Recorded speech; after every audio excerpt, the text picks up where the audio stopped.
Can y'all hear me now? I mean, what the fuck is going on? What the fuck is going on? What is going on? What the fuck is going on? All right, y'all can hear me now. I see it. I see it echoing over here. Can y'all hear me? Putting it in the chat. Can you hear me?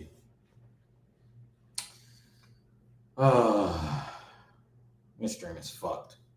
I mean, it's horrendous. Well, let me just play video since y'all can't hear me. I'll wait for confirmation because I am no tech expert. I've been wondering who's going to be the number one pick. Are the Wizards going to pick AJ the Bouncer, or are they going to pick Darian Peterson? I know you've been hearing the noise, been hearing it. How do you feel? Do you feel like you should be the number one pick? I mean, of course I feel that way. You know, I'm not going to say I don't understand why people say that. You know, those two guys are amazing players. Right. Everyone knows that. This. All right, so Hunter says y'all can hear. Cool, bet, thank God.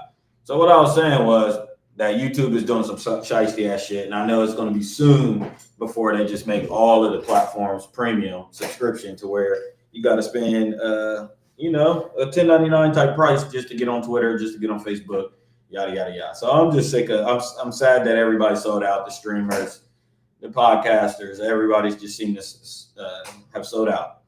Obviously, what I want to get to is the NBA draft is today. I don't got really much on that, as I'm, like I said, watching them kids get off the bus. And yes, they're kids. I literally know Carlos. I mean, I know Boozer's son, whatever his name is, Cameron Boozer, and then I know DeBanza or whatever, the number one pick.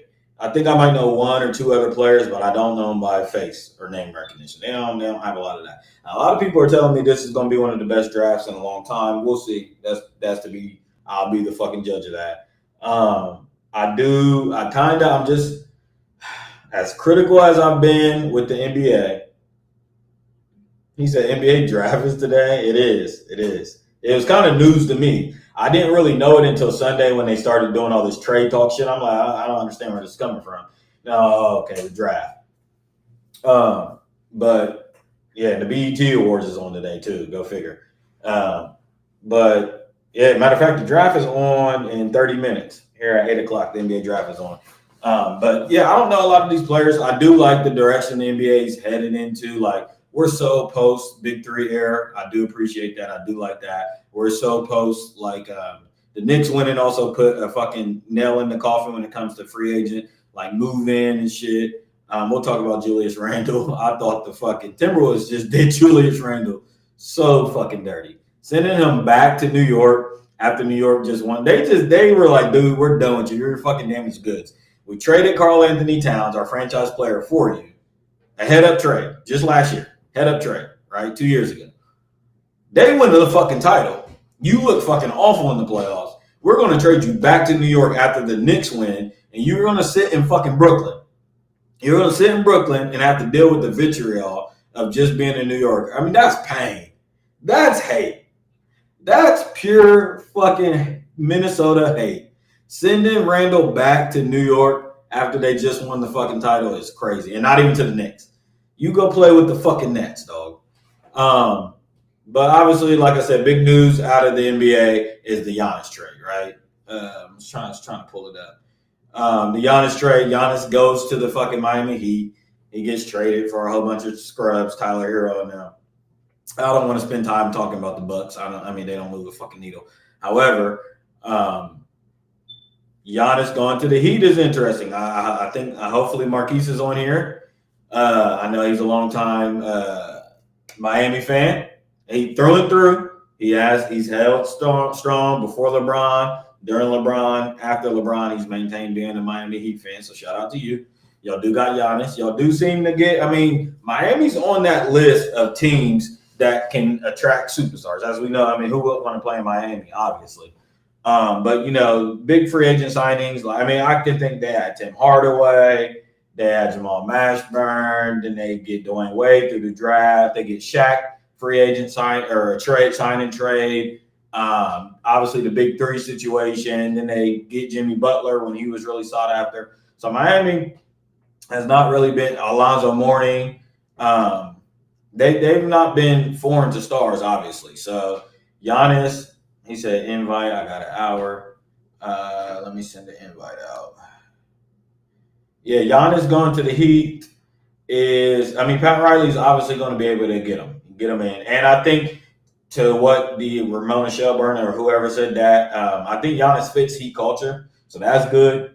I think Giannis is one person that you can see being because Pat Riley is no hold bars. He don't care if you're LeBron, Magic. He don't care. He don't give a damn who you are. He one of them Italian godfathers. He don't Carleone. He don't give a damn about none of that shit. Pat Riley thinks he's the boss. Pat Riley, to his grave, until he gets to his grave, is going to think he's the boss. He don't give a damn about no players. He's really the successful Jerry Jones of the NBA. So, they obviously have to fill out the roster. Sorry, guys, I'm kind of just bullshitting why I'm trying to send this invite out. Boom.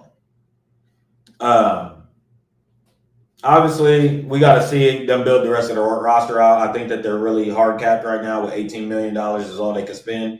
So it's going to be tough for them to fill out the roster. I think right now they got Davion Mitchell, Norman Powell, who they're eventually probably going to have to get rid of. He was an all-star last year, 20 points a game. He balled pretty much last year. Andrew Wiggins, who's had a huge contract that they took off Golden State's hand. And then you're going to get Giannis and Mr. 83 points himself. Mr. 83 points himself, Bam Adebayo. And hey, guys, listen, I'm telling you, since Bam Adebayo, here's what we do. We don't put the pressure on Giannis this year. We put it on Mr. 83 points himself. Go ahead, you didn't do anything with Jimmy Butler, right? You ran Jimmy Butler out of town or fake, y'all did go to the finals a couple times, but I want the pressure on Mr. 83, Wilt Chamberlain, hold the sign up, 83 points himself. The pressure's going to be on you from me, since you crossed me last year. And I told you last year when you did that fucking shit, don't do that shit. And when you cross me, this is what you get. This is what you get. So now you get Giannis, and I'm going to be putting all the pressure on Bam Adebayo, Mr. 83 points himself, to get the fucking job done. I don't want to hear about roster construction and we don't got this and we don't got that. Since you can score 83 points, you got plenty. You got Giannis Antetokounmpo, who some say is the best player in the league, or he's definitely top 5, right? You got Jokic, him, Luka, Shea, and throwing a fifth. Jason Tatum, Anthony Edwards throwing your fifth. Jalen Brunson, y'all have fun with that. Miami's going to have to reconstruct some stuff. What I think is really interesting in a lot of this is, Hunter, I sent the invite. What's interesting in a lot of this is the Celtics angle, right? The Celtics was shopping Jaylen Brown. They've been shopping him. Y'all heard at the top of the episode. Been shopping Jaylen Brown really all year secretly, but definitely been openly shopping Jaylen Brown since the last couple of weeks, right? And let me see, guys. I gotta get back over to my page. And as Kendrick Perkins stated, and a lot of other people, I want to see what the Celtics do now. Jaylen Brown really blew it himself. If people's timeline is kind of off. Jaylen Brown, the Celtics been going. It's a little weird stage, right? The Celtics. Let me delete that one. It's not saying that I'm live on my know-it-alls page. I gotta fix that real quick, guys, because we can't have that. We can't have that. Unable to connect. I don't care about that. Let me save. Pardon me, guys. I need that. But yeah, the Celtics pretty much have. Got somebody in the chat now, and you're on.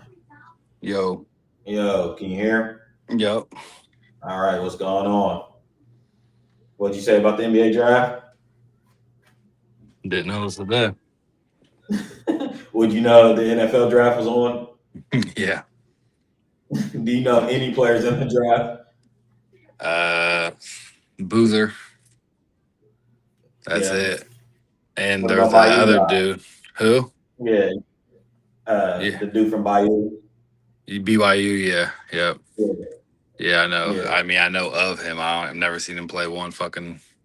Fake Kobe. They compared him to Kobe. Yeah, and Tracy McGrady and shit. Yeah. Yeah, I've heard of him, but I don't even. I know he has a weird last name.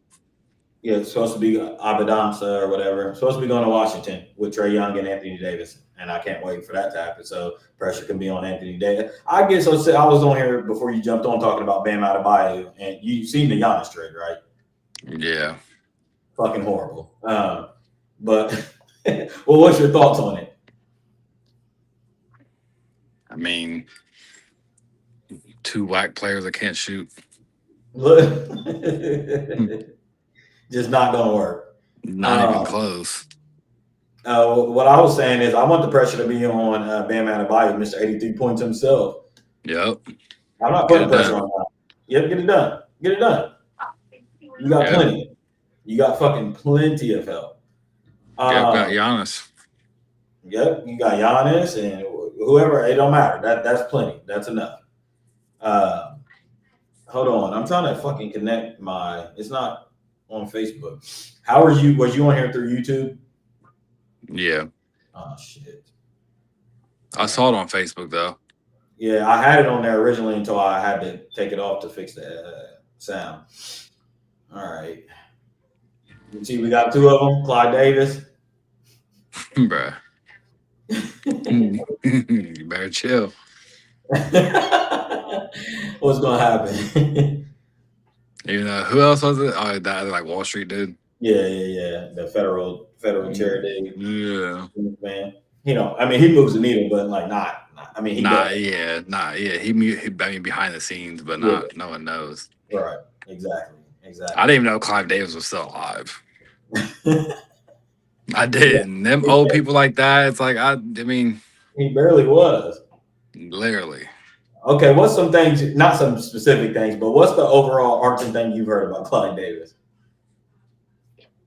I mean, Clive Davis is the. OG. I mean, I was about to say he's a. I mean, obviously a music exec, and I remember. I mean, he's the one who like. I know he. I remember watching an old Whitney Houston doc. Mm-hmm. And they tied a lot of Clive Davis into her, but I mean that doc wasn't verified. Nah, it wasn't. It didn't get into nothing sick. So I don't know anything. I don't know anything sick as far as Clive Davis. Now, what I know about the music industry and about people like him, I can assume of what was going on with Clive Davis. But, I don't know any, specific thing. Yeah, I don't know any specific stories or nothing. I can just only assume of what, use my context clues of what was really going on and people. He's the handler of the handler, right? He's the diddler of the diddler. Right, yeah. And what is associated with Clive. And I listen, guys, I don't want to sit on my stream and be disparaging of somebody that just died, because we have just gone off the rails with this type of fucking behavior. Listen, real shit. Like we don't even waste no time when people die now. Like, no, not even a day. Not even a second. That when it was announced that he was dead, I said something ignorant, and all I seen was ignorant people. I mean, people saying ignorant ass shit about it, and it's like, damn. I mean, the thing is, certain people though, like I don't like, certain people, certain devils in the world, I don't give a damn. Right. But I mean, they spoke bad of Hitler right when he died. Right. I know what you mean. But yeah, I mean, I know what you mean. There's certain people that's done open evil enough to where when they go, everybody's like, don't let the door hit you on the way out. Right. I mean, now, like you said with Clyde, nothing substantiating, but long-standing rumors in this industry.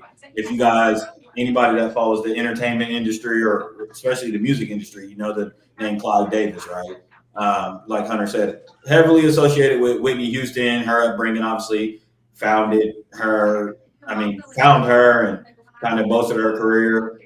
P. Diddy, obviously, as you guys see here, he started Bad Boy Records, Clive Davis, so many more artists, Janis Joplin, Bruce Springsteen, just many of the big. He's exactly the exec, right? He's the head exec, right? And now the interesting thing that you were kind of alluding to with the Whitney thing is, especially not specifically after her death, but a lot of talk after her death that he was kind of partially responsible. You know, the suspicious things with Whitney Houston's death. You know, because we grazed over Whitney Houston. Huh? Everybody grazed over Whitney Houston's death. Boom. I know, real shit. It's kind of funny how we live in this conspiracy theory era and everything else, but Whitney Houston died in a hotel bathroom. Yeah. And in a weird way, an overdose. And then Pusha T used her out the picture of the album cover and dropped a classic. And then no one cared really. Yeah, don't say that. It was a thing that year, but like no follow up, right? And it wasn't as big as it really should have been. Like, I'm not saying obviously people care, but I'm saying like for being Whitney Houston, like, yeah, it should have been like the Mike case. Not Mike, but yeah, right. It should have. It should have been a high profile case that we. It should have been a high profile case. It was Whitney fucking Houston, and like she died under weird circumstances. And it's like this should have been going on for months, and we should have been. I mean, this was a social media era, and like.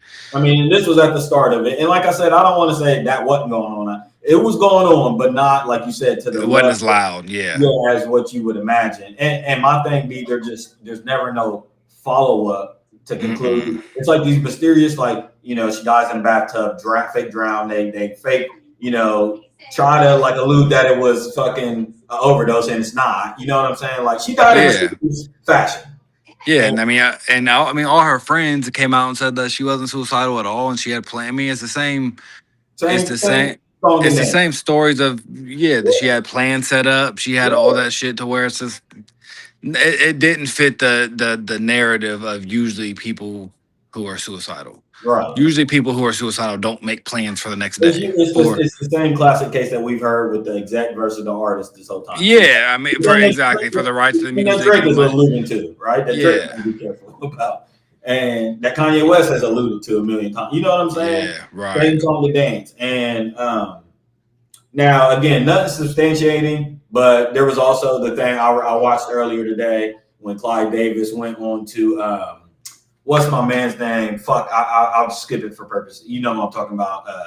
Old man that used to run the fucking show. God, Larry Davis. Oh, yeah. I see it now. Larry David was kind of grilling, like, because it was a big deal. Clyde Davis had a pre-Grammys, you know, because you remember Whitney died right before the Grammys, right? That was a big thing. What year did she die? In 2017 or? It was like 2018. Nah, it was like 2013. I want to say. When you said that 2013, when we was in high school. Yeah. She died. Look that up. Yeah, I'm about to look it up. I'm pretty sure she died in like 2013 now. I do not remember her dying when we was in high school. Let me see. Yeah, it was 2012. 2012. Yeah.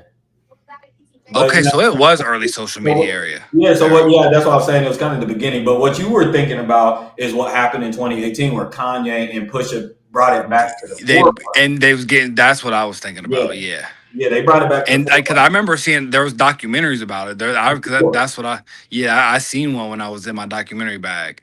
For sure. There was like a who killed Whitney. There was Dang, I did not know she's been dead that long. That is crazy. Mm-hmm. She's been dead for almost 2012. What is that? That's almost 15 years. I remember where I was. I remember being Rooster's parking lot picking. I used to pick my mama from when she worked there sometimes. I used to pick Red from B-Dubs. But I remember being in that Rooster's parking lot when I heard the news. I don't remember anything about that. That's what's really crazy. I kind of remember my dad being salty. Yeah, I remember your dad was salty as hell. I remember my dad being salty because my dad fucked with Whitney Houston heavy. Yeah, I remember your dad being salty. But other than that, I don't remember where I don't. We were just running the streets playing basketball, though. You know what I'm saying? Like, yeah, we was what, 15 or something. I don't. 15, 16 years old. That's crazy. She's been dead for 15 years. Mm-hmm. Damn. And again, I mean, like I said, nothing substantiating on Clive, but Larry David was interviewing him. It was a big deal when he hosted the Grammys. You know, they always do, like P. Diddy used to do a For parties. sure, them speeches, yeah. Yeah. No, the parties before, like the day before. Yeah, Pre-Grammys parties and shit. Clive yeah. Davis. He said, "Damn, I'm here. I got caught up. If you want to, let me know." But Clyde Davis got grilled because famously or infamously, he got the news that Whitney died, and he kept the party going and said, "We're continuing the party." Yada yada yada. He was crushed or whatever, but he kept it going. So that was a big deal. People kind of highlighting some of their trepidations that him and Whitney had the last couple of years of her life. And we know kind of how this game goes with, like I said, the exec or the label. And we know that me and you know, and Shane's on here, we know how much of the gangsters that these guys actually are, right? They're the real OGs. Yeah, they're the ones that we should be like it's really weird. It's kind of like sports. In sports, we don't say how many championships. What's my guys from New England's name? Kraftman. Kraft? Yeah. It gets associated with them, but it's not the first thing you think of when you think owner, right? You think of the business stuff. Right. You think of the other stuff, right? You don't think of his rings. You don't think of his rings. You don't think of none of these guys, their stats. You know what I'm saying?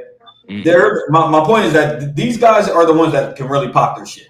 Right? I mean, look at Jerry. He ain't won in how long? I mean, the Cowboys are literally the number one richest valued franchise in all sports, and he ain't won since the 90s in 30 years. Yeah, so yeah. But my point is with like these label heads and execs, we don't associate, like if you're Clyde Davis, right? The casual fan or the casual person don't think, no, he's the one that signed Whitney, Janis Joplin, P. Diddy, Biggie. Like that's his stats. Those are his stats. Right. How much they sold, those are his stats. You know what I'm saying? Right. You don't look at it like that. We credit Whitney Houston and everything, but it's like, no, that's my ring. Right. She sold 20 million. No, Clyde Davis sold. Right. You know what I'm saying? Real shit. And that's like Robert Kraft, literally. Literally like Robert Kraft. It's like all those stats go to him. Those are under his belt. Yeah. And I love owners for that because it's just like in football and stuff, it's a little bit different. You have Jerry Jones, but you also have the owners where like they sit back and like obviously you have like the Jerry Busses and all of them, but them are like them are the few and far betweens of they have their personalities. Right. You also have the owners who sit back and you don't even know really shit about them. At all, and they don't care at all. And they don't care about no credit at all. And they're just like, well, I collect checks is what I do. Like that's what but I want to win. I'm not in it to be famous. Yeah, exactly. I'm in it to collect checks. Yeah, I'm running it like a business. This is my business. Yeah, exactly. Yeah, and it is. And we fail to look at a lot of shit like that. But you're exactly right. I can think there's so many like you said, the Jerry Busses and the Jerry Jones. Jerry Jones, those are the exceptions to the rules. That big time. They're the exceptions to the rules. They're the ones that are famous. Like they can walk. There's a few, exactly. And I mean, you have a few people like even like the Steelers. It's like we only know the Rooney family because it's been the Rooney family since the beginning, right? Like, but like almost every other NFL owner, it's like we don't know them. Like we don't. Even if, like you said, even if we know them by namesake, we don't know them. We don't know their personality. They're not right.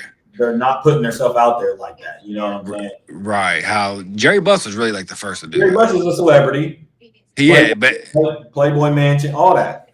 He was like the first to like really like want that fame. Yeah. Like be associated with the team. To be exactly. And I'm trying to think, was Red Auerbach a Celtics coach owner? He wasn't an owner, was he? He was a GM. He might have been the GM. I was going to say. Yeah, I think he was a coach GM. I don't think he was the owner. Yeah, he might have. I don't know off top, but yeah, you're right. Jerry Buss was like a star in that sense, right? Yeah. And Jerry Jones in the 90s, same thing, all the way to today. He's a star. For sure. He's a star. And Clyde Davis, same thing is my point. Yeah. And my grand point in all of this is there's a lot of conversation again about like stream metrics, and I know not by me and you or anything, but like I just wonder what people's obsession is with like all the numbers, the tour numbers, and all that when we don't even really give proper credit to the person that it belongs to. You know what I'm saying? The execs, right? The execs, and these are the guys. I was reading up on Clyde Davis today, and he started off as really just an attorney, like just a regular lawyer. Yeah, just a regular lawyer. Got pushed into the music, and it's just a weird thing how powerful these people are and how under the radar they get to go. You know what I'm saying? When they're the ones really moving all the leaders, you think of somebody. I'll throw who's the guy that Drake got beef with right now. You know what I'm talking about? Drake? Yeah, UMG guy, Lucian. Right? Oh yeah. Lucian's the guy right now, right? Lucian's the Clive Davis right up today, right? Right, yeah. He's the person that people know by name, say right. He's the enemy. He's the guy that we can punch right now. Yeah, and I mean, 5, 6, 7 years ago, Right. the people didn't know who Lucian was unless you was an avid. Like you didn't. It's just became a thing really for like an average hip hop fan to know that name because of the lawsuit, because of Drake, because of this thing. But like, unless you was like really tied into hip hop and stuff, you didn't know who Lucian Grange was. So yeah. And my overall thing with this is these be the vampires of the industry. This is why. Bloodsuckers. Yeah, they're the bloodsuckers, right? But their stories are really interesting when you read because we think of Diddy and the handling, the whole case with Diddy, right? But it has always been associated that Diddy was taught this by Clive Davis. That's the common thing, right? Mm-hmm. That Clive Davis is actually where the buck stops. He showed Diddy how to groom. In fact, there's a lot of people that think Diddy was collecting the tapes for Clive Davis, right? And so Clyde Davis maintained control over a Whitney Houston, a Janis Joplin, all these big name people, right? That's how Clyde Davis kept his control. And I feel like, it's kind of the same with like billionaires and trillionaires, right? A lot of the billionaires, they don't want their name publicized either. Or trillionaires, they don't want their name publicized. We know Walmart. We don't know about the Walmart family, right? Right. Namesake, right? We know Jeff Bezos, right? There's the exception. There's a few, yeah, for sure. There's the exceptions, but for the most part, like these big entities, especially when it's a family, like you said, like with the Rooneys. Yeah. When it's these royal people, these families, you don't fucking know, and they keep it like in different hands, and you don't know who's the ruling power, all that type of shit. But these really be the people that are the fucking godfathers, right? Yep, Clive Davis is literally just a perfect example of don't hate the player, hate the game. Explain.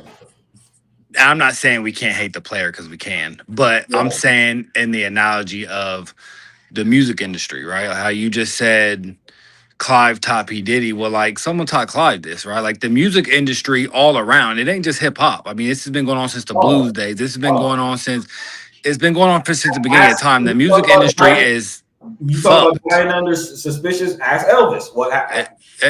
Boom! Like it's been going on before. It's been going on from the beginning of time. Sam Cooke days, all these days.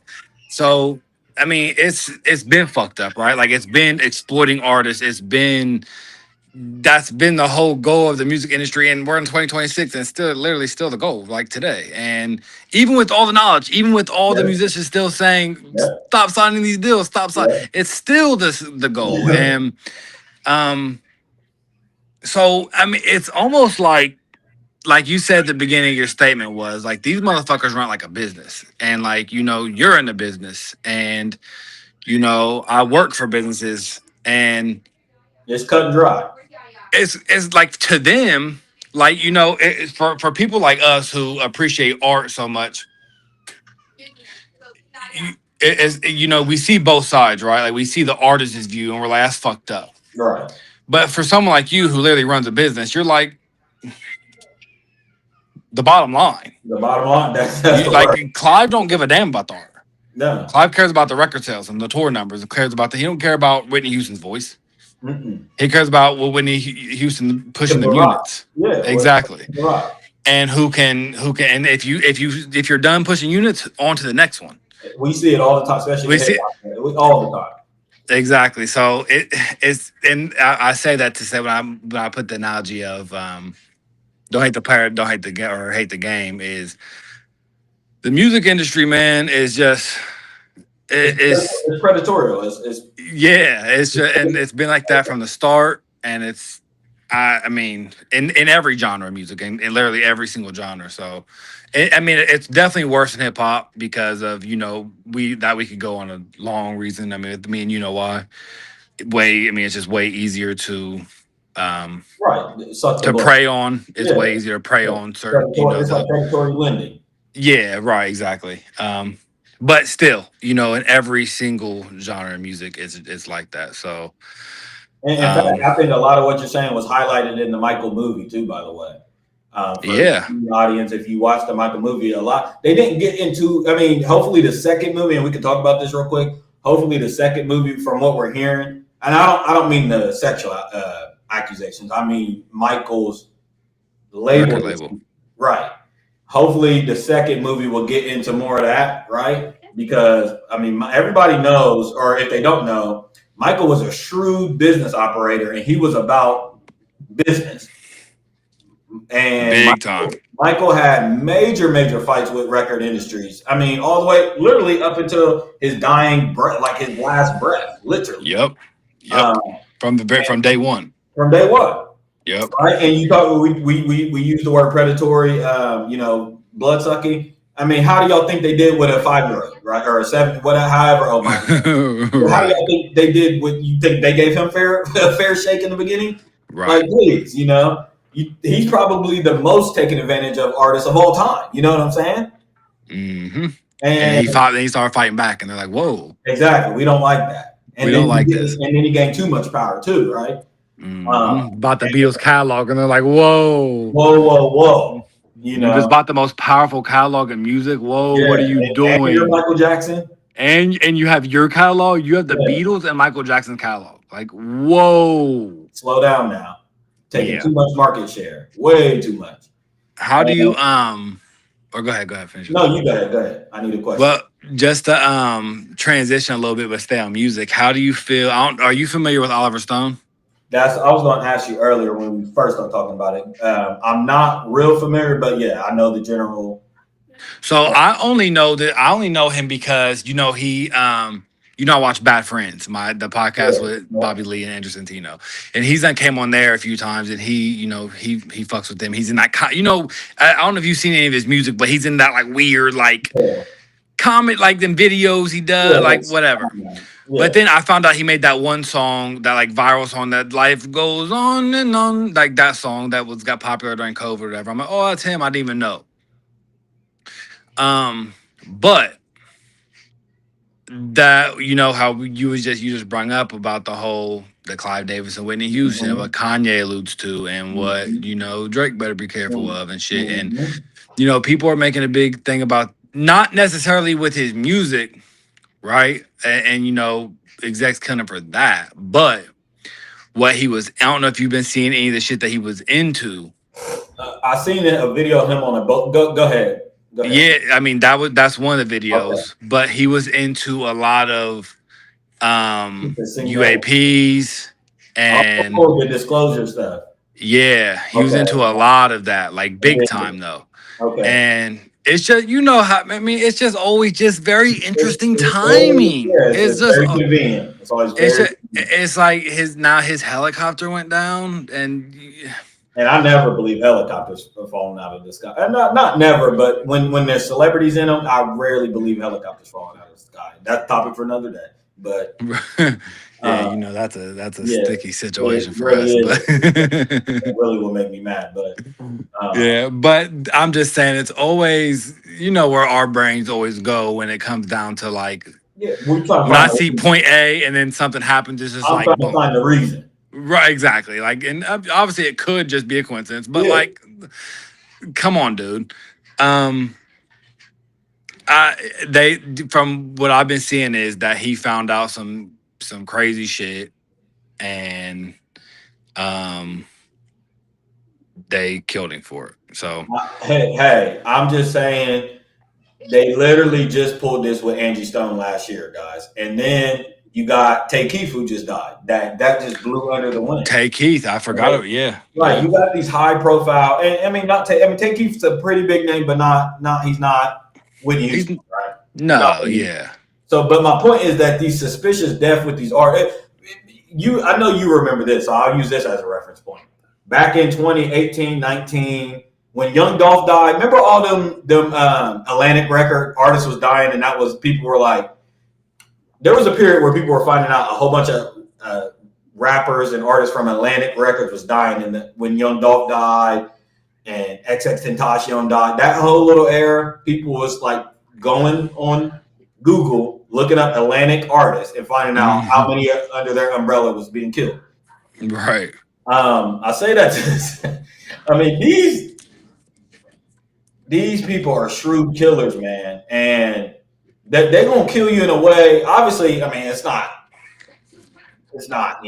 rocket science, but they're gonna try to kill you in a way that makes sense, right? If you got a drug usage, they're gonna turn that bitch right against you, right? Right. If you got a beef, they're gonna exactly. Yeah. And that's why a lot of people obviously said with the Kendrick and Drake thing, be careful. Also, we know how Biggie and Tupac died. We know the real, thing with the media perpetuating it. We know, right? So this is their MO. It's always amazing to me how people never give these, like, people will openly admit like that these execs and that these people are geniuses behind the scenes, right? And then they'll expect them to do the most elementary shit. Right. Like they act like if it's not so black and white, it's like, well, they didn't do it. It's like, dog. No, they're high. They're shrewd. You just admit, like, you think that they've been doing these behind the scenes shit for hundreds of years and they don't know which fucking day it is. Right, exactly. Right. They know what they're doing. They know exactly what they're doing, and they, like you said, they've done it for hundreds of years, so they know exactly how to do it. Exactly. So, I mean, Clive Davis can literally get on the phone and say, handle it, and hang up, and hang up, and hang up, and it's done. Like that, and they don't got to worry about it. Yep. P&B Rock was another one. Exactly. Yeah, that's who. Yeah. P&B Rock. There was a lot of them during that period, and I mean, this Tay Keith thing to me is weird. It's very weird. I don't got all the details. I'm hearing. I don't know if you heard. It's allegedly a whippet. That's what killed him? Yeah. One of them, like, ain't a whippet like one of them, like, fake drug things? Yeah. The little, you can put it, And hey, do you sniff those? Yeah, you can. You ingest them or inhale them, and we know a few people that have taken them. I won't say their names on here, right? But apparently, it's a 50-50 chance on whether. I mean, a couple of things can happen. You can completely come back fine, right?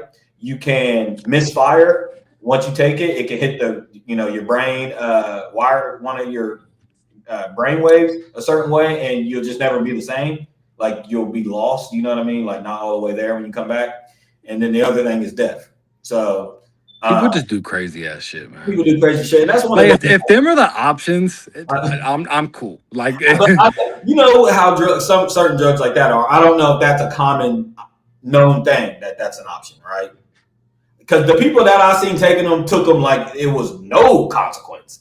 Right. I was about to say I've heard of. I don't know if I've heard of people I know doing them, but I've heard of definitely people doing whippets, and it's like it wasn't like a big thing. I'll tell you, a few. Right. Yeah, I'm sure I do. Shane said, I couldn't believe LeBron and all them got in those helicopters the other day. That's fucking crazy. Yeah. Helicopters scare me. Yeah, I know, bro. They've just been falling out the sky the last 5 years, like all the time. I'm talking about world leaders. We seen. Remember last year? People forget last year in January. I was scared to fly because like 5 fucking planes and helicopters. It was more than 5. Then remember they kept pushing on them every day. We got on Facebook on a different plane. Bro.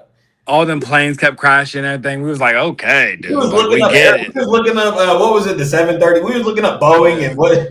Yeah. All I'm that. like, well, we get it. Well, there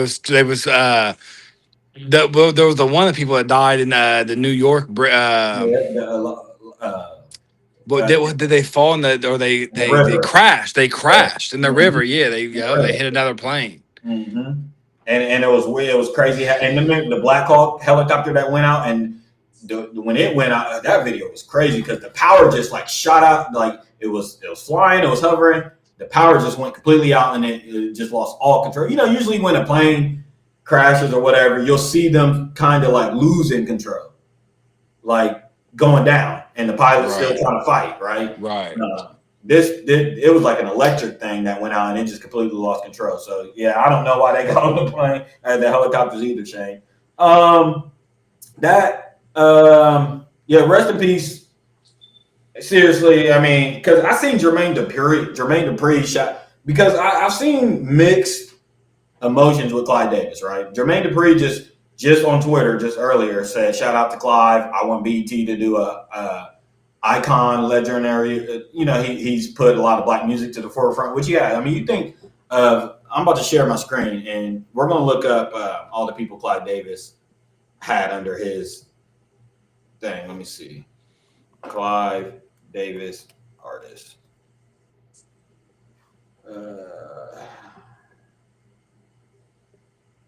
Here we go.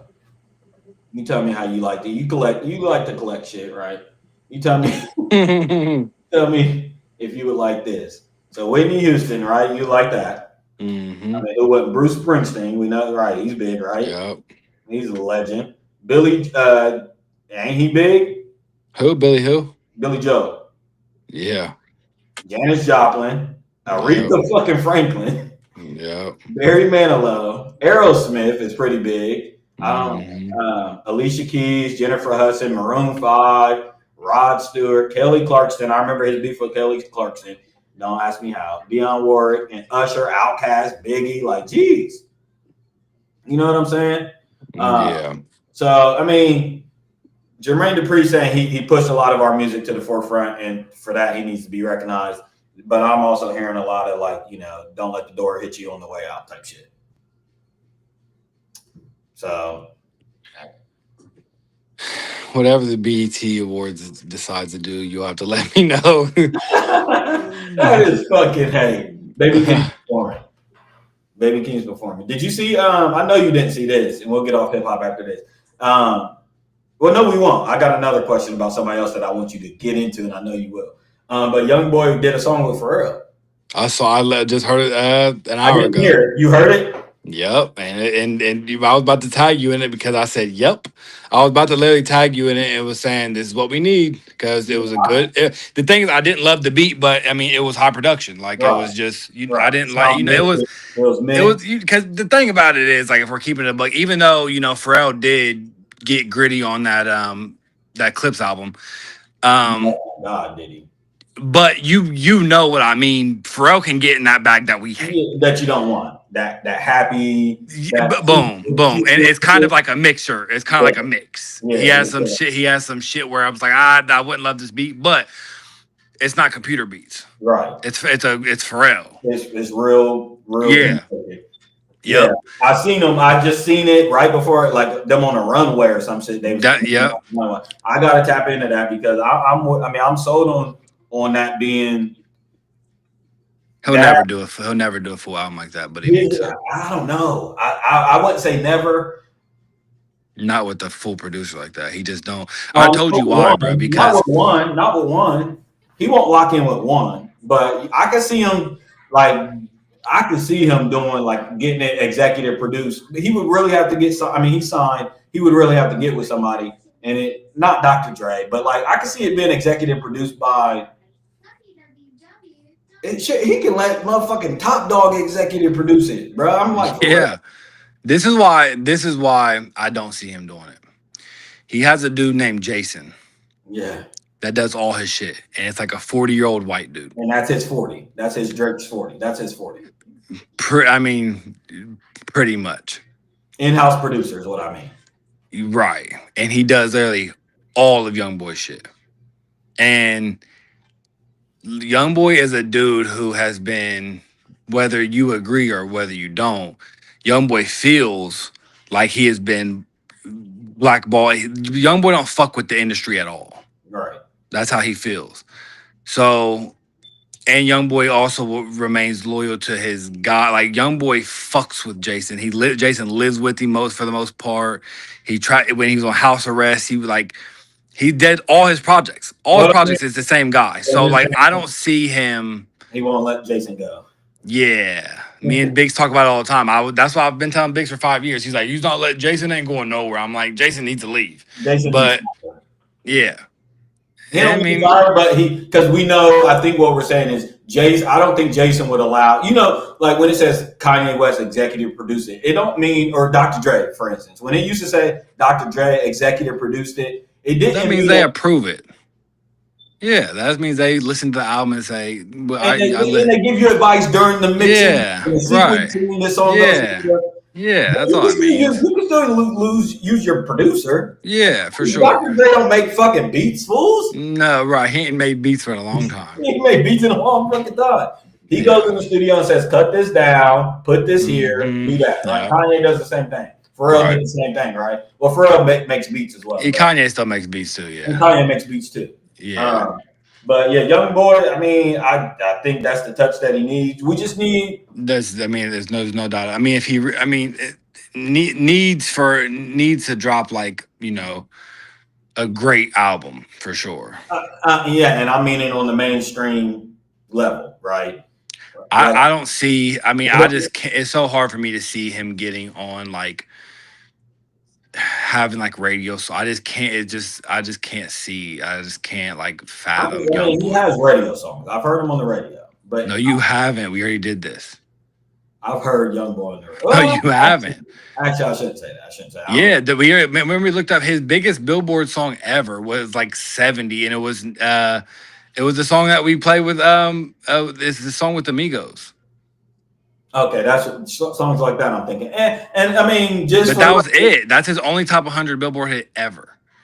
And it's like for that right there, like whether you call for him to be the top, what the Apple he was just like 4 or 5, or he was just something. Yeah, most streamed artist, rap. Most streamed on Apple, yeah. Yeah, on Apple. I don't even think it was rap. I think it was just total because I saw Morgan Wallen on the list. Oh yeah.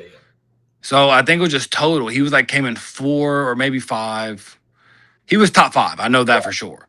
And it's just like that to have not even a radio song or a radio single was just like Outside Today was not on the radio. It was just like hood. It was just like, people knew it. Same with things. Okay, let me say this because you can't get when something's on Billboard, we don't really look. We don't really look in. You can look into like airplay, radio play, and it'll tell you peak chart position on those sections. Billboard, the final number just is a accumulation of all those other different metrics put together and how far it pushes you, right? So I'm sure he's been on the radio like further down south. You know what I'm saying? You know how radio works. Right. You know what I'm saying? Like he may not be on our. I'm sure in Louisiana he's had a couple. For sure in the radio in Louisiana, for 100% sure. I'm sure. Yeah. But even still, I'm saying for him to be the 4th, you hear Drake everywhere you go. You know what I'm saying? If you're like, it's not like you Taylor Swift, you hear everywhere you go. More like all these people you hear. You don't got a choice. You don't got a choice. Exactly. They push down your throat. Yeah. You don't got a choice. YoungBoy, no matter what you want, you say he's not they're the opposite, push down your throat. There's so many people in this world, especially like screw our parents' age. There's people like high 30s, just like Daniel's age, right? Like that class, where like they don't know who the fuck NBA YoungBoy is. You don't think? No, I know for sure they don't. Daniel and Zach don't know NBA YoungBoy song. I know for a fact. Me and Holden try to show Zach NBA YoungBoy and shit. Well, that's crazy. It's crazy how you could be in an echo chamber or in an umbrella and think that everything exists in your world and it really doesn't. I thought everybody heard him. No, I didn't think he made the level to like, your grandma or your mom or my mom. But I thought anybody upwards of 35 and down knew YoungBoy. Well, obviously they know him, but I thought they heard a song. But I mean, he really obviously resonates with the young people. And the thing is, like, even if they've heard, like, say they've heard one song, like anybody under 40 or 45 has heard 10 Drake songs.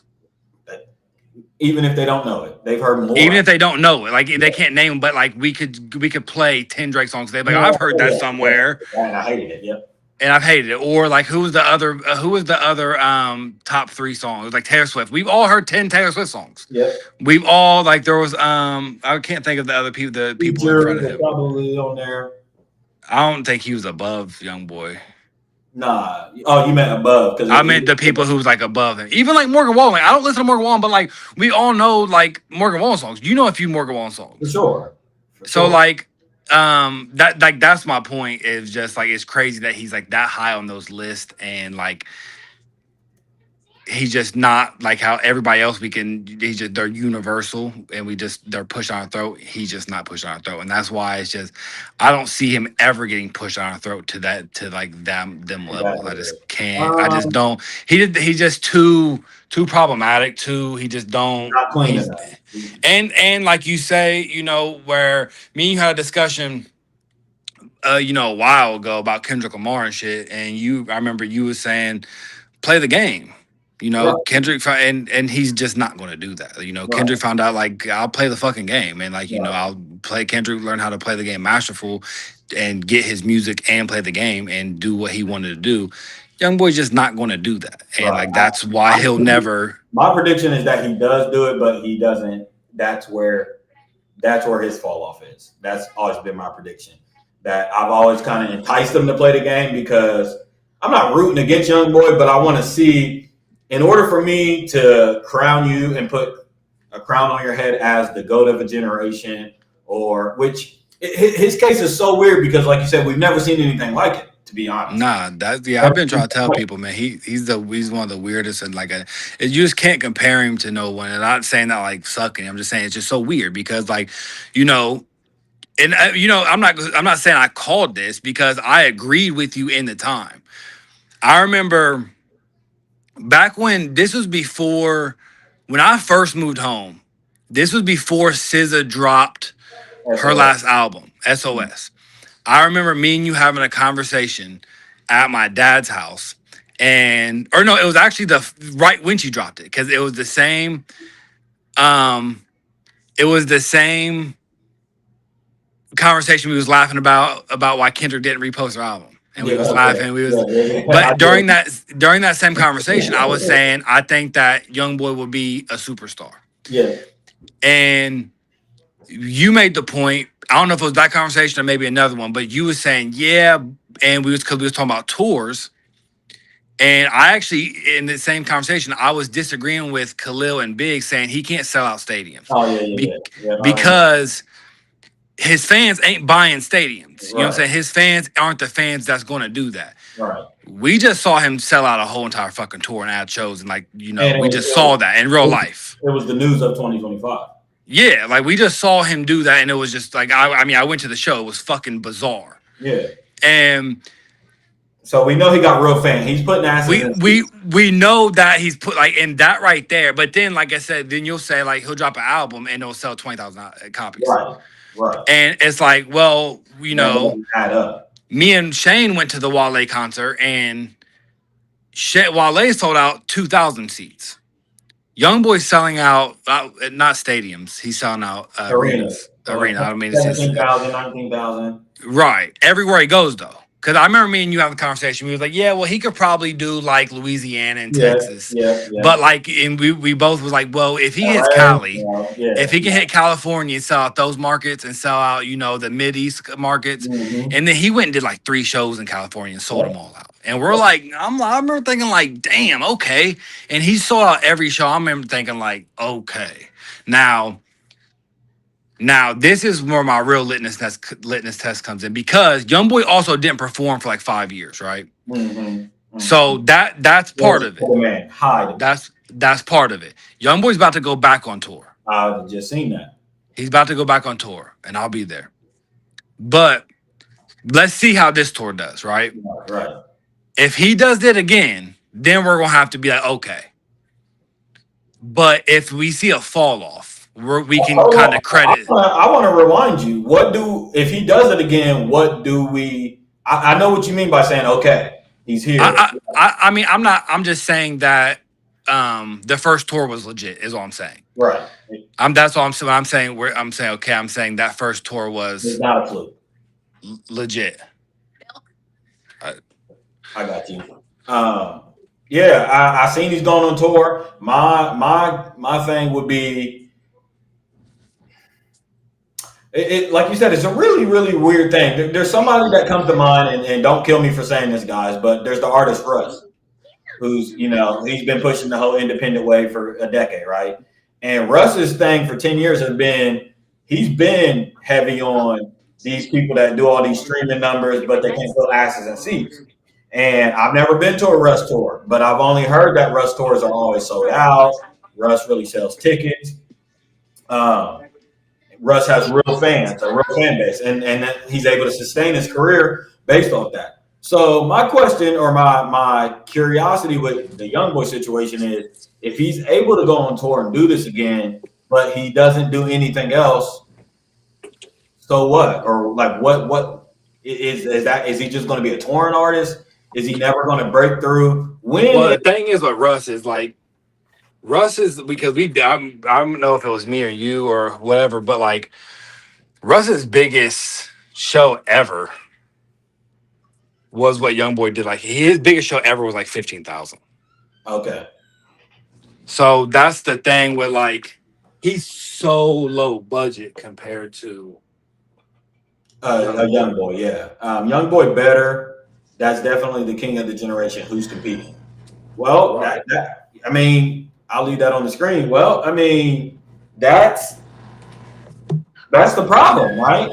I think that's the problem that hip hop is having in general right now, is that you have a scenario, or you have a situation where we're obviously trying to find who's that person, and we're trying to find metrics, like Hunter said, tangible or litmus things that we can find to classify the king, right? You got YoungBoy, who's able to sell out tours. He has crazy impact and influence, right? But the numbers, the streaming numbers, and the Billboard numbers don't add up, and the visibility don't add up, right?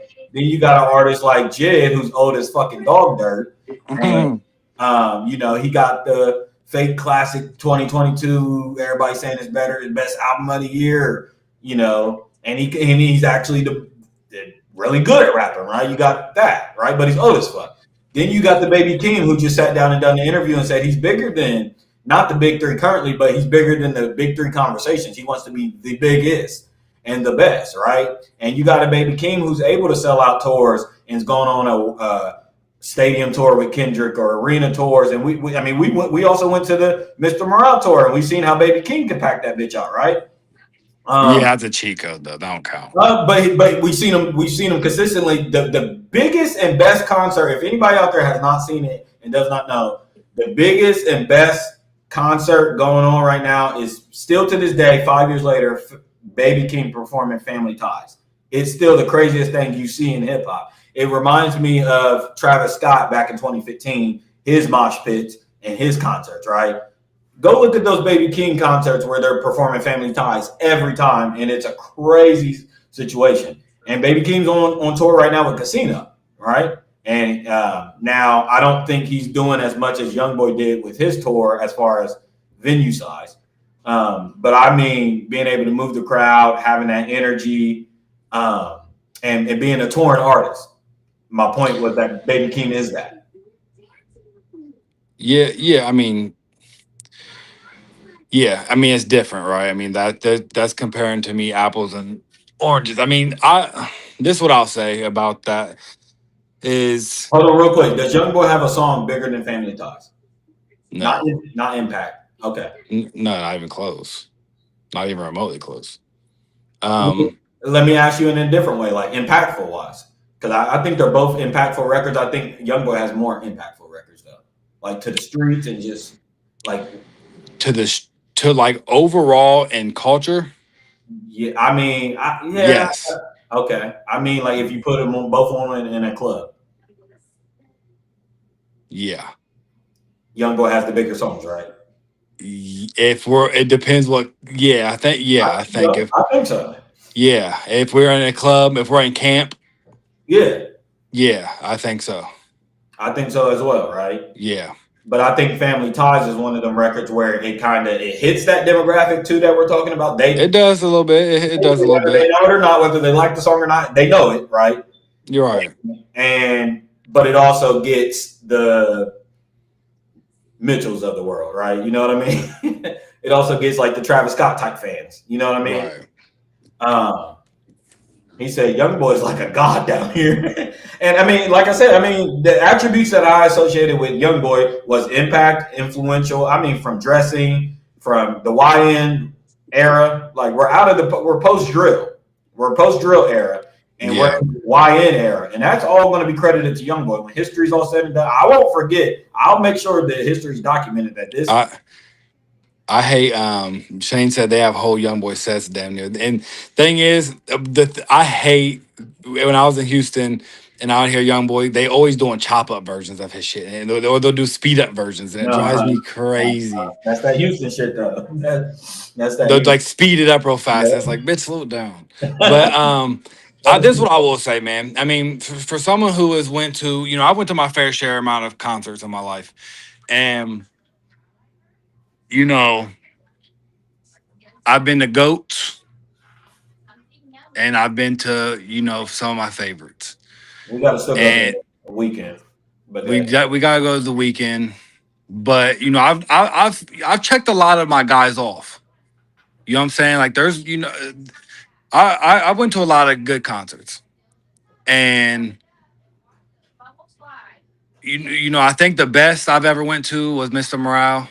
That was a brilliant tour. It really was. I think that was the best overall concert. I think that the most turned concert was the Young Boy concert. Was the Young Boy concert, man.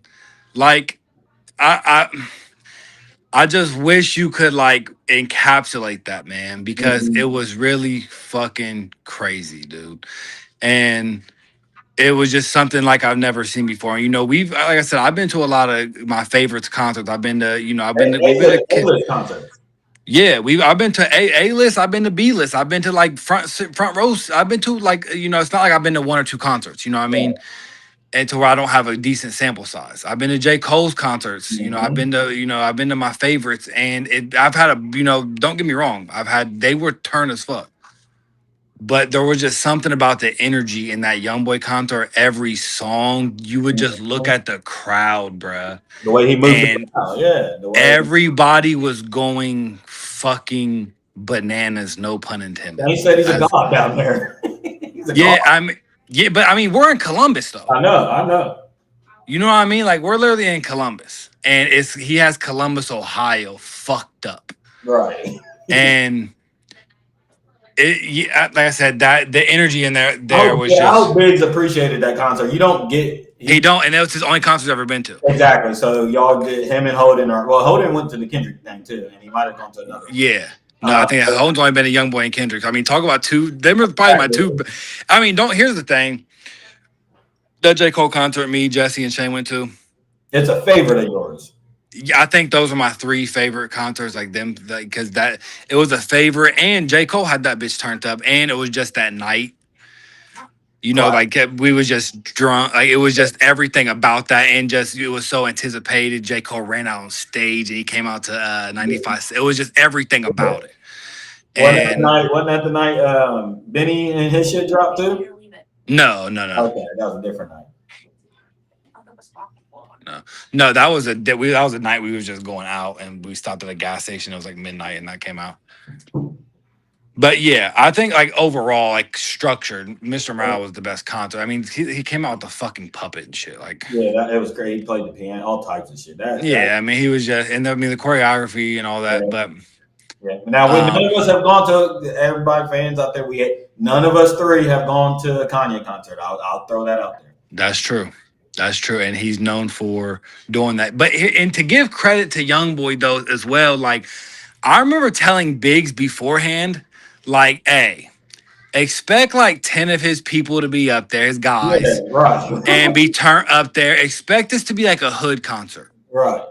And it was put together 50 times better than I ever thought. Youngboy came out in the casket. He was doing like what? I didn't know that.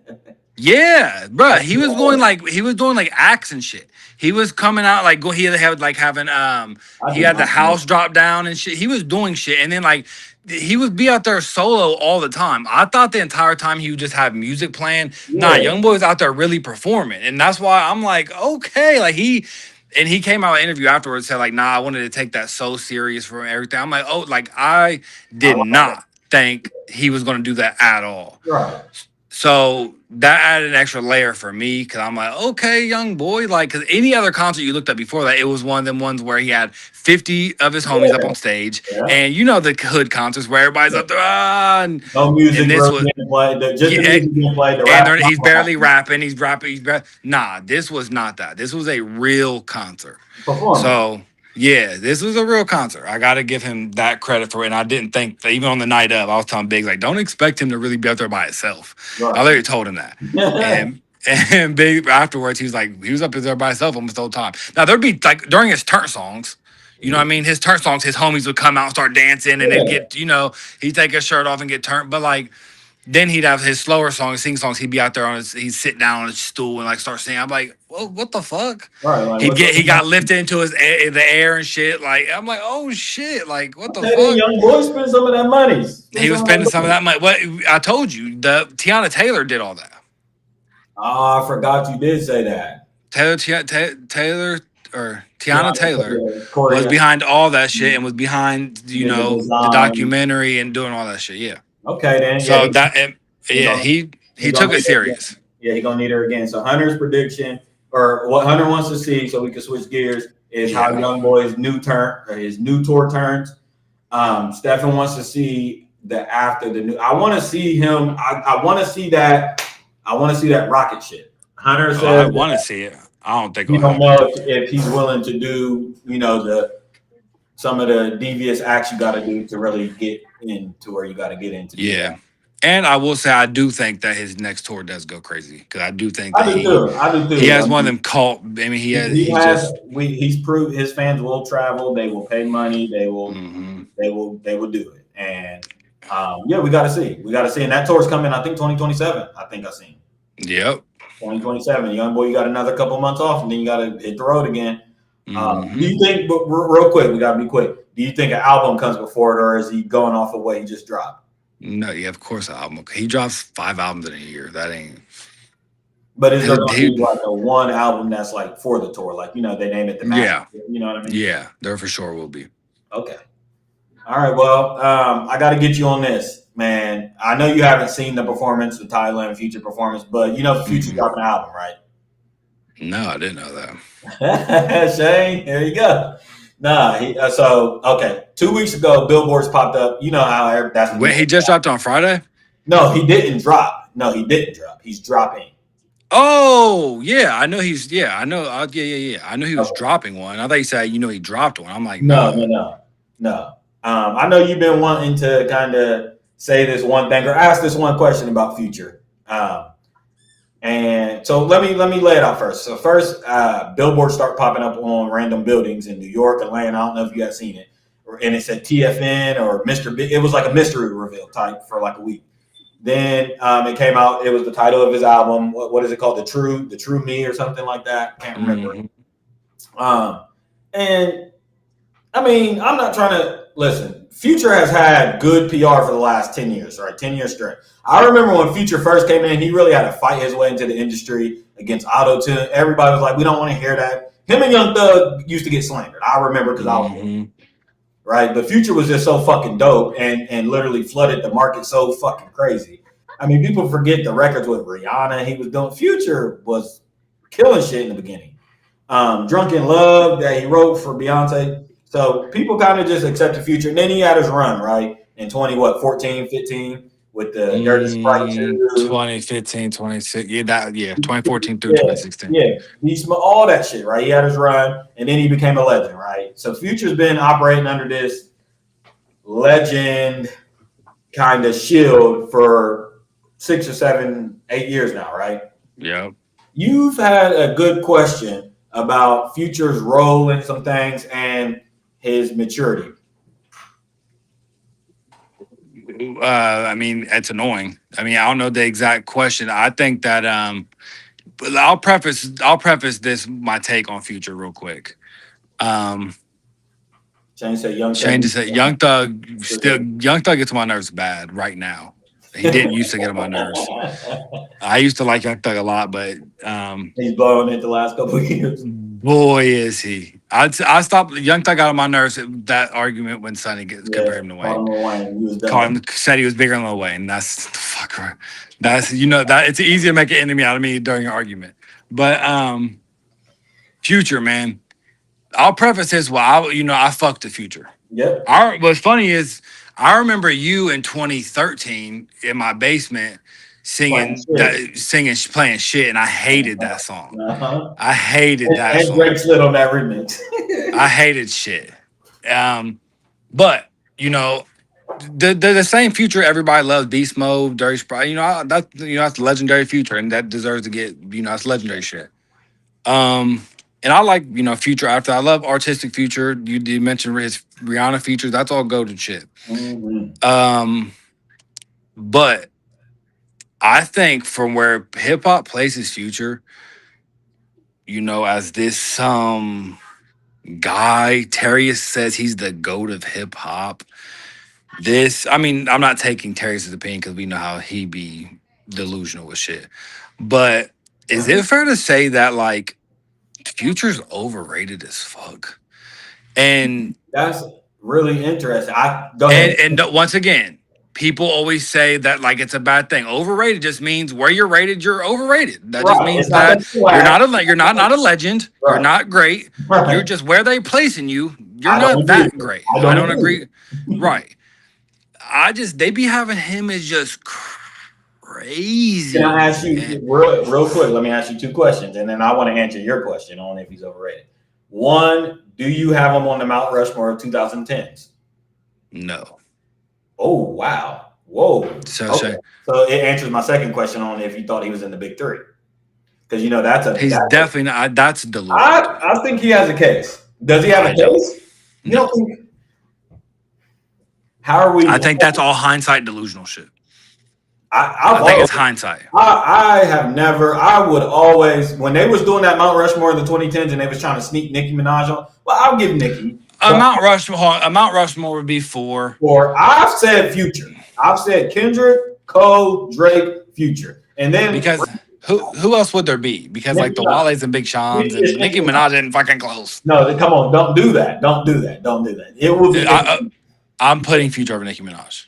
Okay, I'm saying the 5th. We're talking about if they were the Mount Rushmore. You asked who else could it be? And you said Wale. I'm saying Nicki comes before every other name. Nicki comes before. Maybe Kanye. Wale. You can say Kanye, even though he's a different era. But for this 2010s run, you would have to say. Didn't My Beautiful Dark Twisted Fantasy come out in 2010? Yes, Yikes! Kanye had a crazy run in 2000. So then, if we're really keeping it about Future comes, if we're talking about 2010, 2020, but they just mean like initial impact, like artists. They're talking about newer guy, right? Right. The Future would make a Mount Rushmore, yeah. Okay. He would not be a big 3, no. I think he has a case. I don't. I think it's hindsight. I do not think he has a case. I mean, but when you think, I do not think of because I was there, and real shit. But think when you was there, like Future's always been there. Future's always been in the mix. He's always been right. But here's the thing. Here's the thing, right? So he was around early, like. In 2013 on I Got That Good Cushion Alcohol. Turn off the lights. All that shit was before that. Right. That was 2012 and shit. Yeah. But he was underground as fucking. He wasn't even close to being mentioned with none of these guys, right? And I'm saying he was still there. He was still there. And he had like March Madness came out in 2015, took the streets on fire. Ran, like I said, his 2015 and 2017 era was like great, right? But it was like even even like he ran the streets. That's why that really came from. He ran the streets. For sure, yeah. But he fed the streets. Yeah. But even the people who he was feeding the streets would still have put J. Cole over him. That's the thing. I don't know if I agree with that. I do, because J. Cole was the rapper in that era where, like, you know, the people we know in the streets of like the Michael Gilberts and like all those people and the people that I knew during those times, J. Cole is the guy who like they like. Yeah, they don't really like the Kendrick. They think he's too smart or he's he be talking about too. They associate with J. Cole out than anybody in the big three. Yeah, he's a common guy, the everyday guy. Exactly. So like I'm just not really. Man, when J. Cole dropped, and it was like J. Cole, his just aura in that time, it just was. When he was disappearing for them things, it was the biggest thing. Future could have, like, he was feeding the streets, but like if Future would have left for 2 years, like, I'm not saying it wouldn't have been a big thing. It just wouldn't have been as big. Right. It just wasn't the thing. Now, is Future a solidified legend? For 1,000%. And now, now, if we're like looking at now, if we're looking hindsight and looking at their projects, and you want to compare like what's best, what's that, blah blah blah. Now you might have a case, you know, because Future dropped way more projects. He has classic records. He has, you know, all that. But in real time. I'm talking about in real time, in real 2016, in real 27. Like, obviously, we don't have to talk about 2012 and 2013, 2014. Like, that was just, you know, solidified. But, like, even in, you know, Future's, like, prime being the GOAT when he was earning that status, when I'm working at Finish Line, when we was living on Castley, when we was still, like, it was, what are we talking about? Like, what are we really talking about? Well, Shane says 2 things that I want to, and my beautiful dark twisted fantasy and Life of Pablo is better than anything. You said DT, yes. DT would have. DT was the biggest Future fan I knew in that era. So that's not necessarily he would. Yes, DT literally loved Future. I think a common poll will have Future over J. Cole. That's me. Now or then. That's a good question. I don't think, bro. That's a good You're question. telling me in 2018. I'm saying Future kind of is of the Drake realm where he never went away. He never gave us time to really I agree. Or think. Yeah, he was always around. He got on the Drake mixtapes. He got on the. Just look back at all those years you named. He was even in the 2012s when J. Cole was bigger, right? But Future was bigger in his own way. Future still had the records in the street. Like, man, I'm telling you, Future was still Future. He wasn't crossover Future to where now our grandma. No, I already know. He had Pluto out and he had exactly. Yeah. And so Future, when you look back on this era, he was always in the mix. When did the song with Rihanna come out on her album? A big album. 2013. 2011? Yeah, but that song that's like a B cut. You're talking about Love Song? Yeah. That's like that's a big song and they was sliding together, but that wasn't like her single. That wasn't like the fuck that was all on the radio. Was it? Hell fucking yes. Love. That's where I heard the song. L-O-V-E. You know, I'm thinking about their other they have 2 songs. Yeah, they got 2 songs. The other one's You're not tripping. It's not I love the other one. It's not whack, but it wasn't as big as Future and Rihanna. Let me see. Matter of fact, Rihanna gave him his first number 1, I think. Future and Rihanna. What's that other song called? It's my shit. It's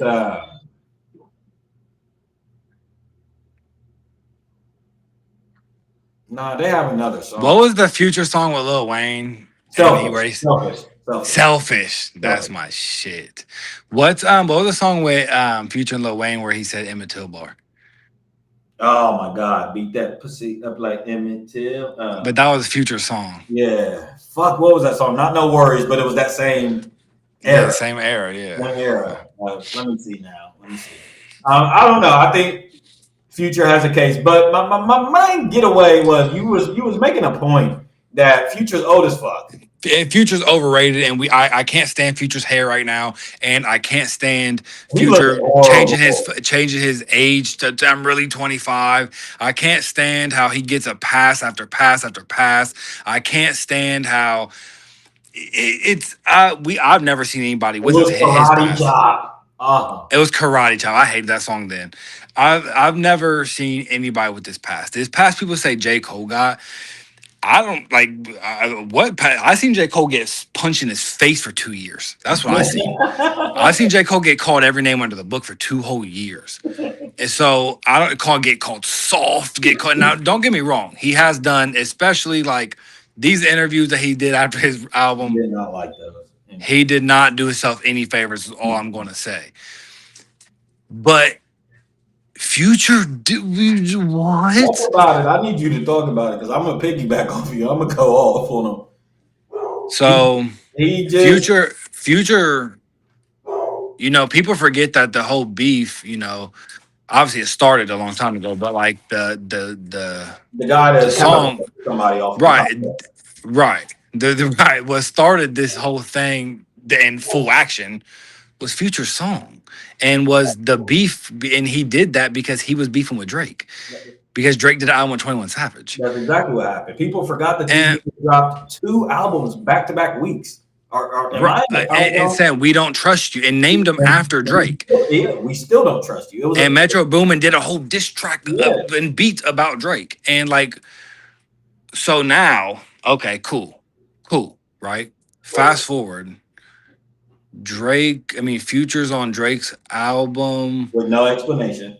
Future's on J. Cole's album, sounding sleepy as fuck. Future's on. Even though one of the songs I fuck with, but the other song I don't like. One of the songs I don't like his verse. I like the song. I don't like his verse. I think the other conversation needs to be had. But listen, I know Drake and Future's all plugged up, and I know some people like Ran to Atlanta. A lot of people hate that record. They think it's their worst. I don't like Ran to Atlanta. They think it's the worst collab. I think out of the last 3 years, Kendrick clearly got the best Future out of all 3 of them. I mean, yeah. There's no. I mean, he gave J. Cole like shit. He gave J. Cole shit in the bag. I'm sorry. And he was on 2 songs. J. Cole, Future ruined that song himself. I will say I like J. Cole's song. I Ran to Atlanta is ass. Yeah, I don't like Ran to Atlanta. Like that song, like, and they put that girl on there. That song, I skip that song every single time. No, bruh. And when I play the album and that song comes on, I catch myself like it playing. But I don't know, because people forget they did a whole album, and What a Time to Be Alive had heat on it, but it had a lot of. First off, I don't think What a Time to Be Alive aged real well, because I go back and listen to. I hate Jumpman. I hate those records. I like Diamonds on Me Dancing. What is that? Diamond Dash or Diamond Dancing? Yeah, and I like Live from the Gutter still, but Run a Train. I like. Is Run a Train? I think it's Run a Train. Run a Train. No, I think that's the one where he sounds sleepy, but I like. Struggle. Fuck, do you know about my pain? Oh, drink some of this.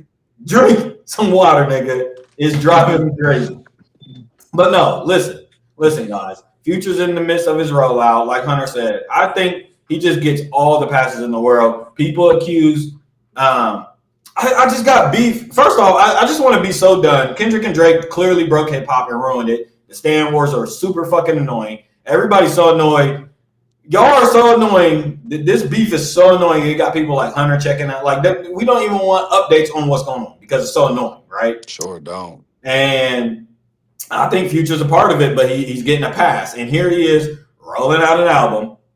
And I want the pressure to build on people's expectations on the album, because I'm not going to let Future just slide. And that's another thing, is he never has no expectations any album he ever drops. He could sell 151,000, 200 copies. He could just do whatever and just get away scot-free. And my point is, I think that, me personally, I think Future has made. He said, all of a sudden, the Kendrick fan don't like voice inflections. It's wild. Nigga, you know everybody hated Future's voice in that song. Nigga sounded like he was dying. But Hunter said it. He never has no expectations. And I think he's tried to make a run. I think Future done some weird, sick-ass shit, honestly. Whether you think the beef was manufactured or you think it's actual real beef, it's weird business going on with Future and all 3 of these guys. And the timing of all 3 of these records, him being on all 3 of these records, is that not interesting or weird to anybody? He's never He's never done records with J. Cole before. The timing, you know what I'm saying? Right. You're It's on like, two songs. why would you be handing out features to all three of the people that's at each other's odds at this time? All of a sudden, Right. y'all done been all three of these artists done been in the same industry for 12, 13 years at this point. You know, where's the Future and J. Cole record in 2016? Why now? So I think it's just really weird. I think he's trying to make a run at this Big Three talk because a lot of people fucking forget. A lot of people forget. Like you said, Future, not only was there We Don't Trust You, but Future had interviews in magazines where he was talking about how he felt about Kendrick stealing. Future was kind of trying to allude to being a part of the Big Three before the beef happened. He was saying, hey guys, what about me? Right? And then the beef happened in that conversation, right? But Future did a magazine interview in 2024 where he talked about, they asked him, well, how do you feel about Kendrick kind of overshadowing you on the Like That record and still in that spotlight, right? Mm-hmm. And Future said he felt a way about it because he always felt, what about me in this Big Three talk? Like people just underestimate my place in this Big Three. Future feels like he's part of the Big Three. And I think he's made a claim at that by doing some sick shit that he's doing. I already told you guys on 2 streams ago how I felt about Drake's part in his willingness to just accept Future back at no cost. Well, he didn't do a good job trying to surpass J. Cole when he needed to clear his throat on his record. I mean, he should have came harder. I want to throw it out there. You know, I'm a narrative guy. Hey, Future, you're up to bat, dog. J. Cole. No, he definitely is. Listen, J. Cole did. I'll throw y'all out. Drake just did $500,000 in the first week, essentially. Kendrick did $330,000 the first week. J. Cole did $300,000 the first week. Future, you're up to bat. That's what I'll say. Right. Since you want to be a part of it and you always get away with no expectations, no. I'm watching. Right, you don't get to sell 175 and then just coast off and be like, I'm part of the Big Three. Exactly. Right. Yeah, exactly. I agree. And I want to see you really. I mean, well, we know. Do we think a Drake Future's coming? A Drake Future's coming. A Drake Future's coming, right? Drake Future's coming. It'd be a boss move if he has all 3 features. That's a boss move. That would be crazy. That'd be a boss move. Hey, I tip my hat to Future if he has a Kendrick feature, a Drake feature, and a J. Cole feature. I would look at Kendrick. It wouldn't be good for you. I would look at you. It would not be good. I wouldn't say. But imagine. Yeah, I'm imagining. All right. He said, "I'm imagining." Because I don't think at this. I don't think that Kendrick is too fine with what Future did. You know. There's no way. There's no way. And I was curious if Kendrick is who we think he is. Kendrick's looking at Future like a doof. Exactly. And I was curious about the J. Cole. I think personally with the J. Cole thing, I think that was already done. Nothing about those records tell me that they were done since the beef, after 2020. Right. I think, we know. The song ran to Atlanta, really? Yeah, see?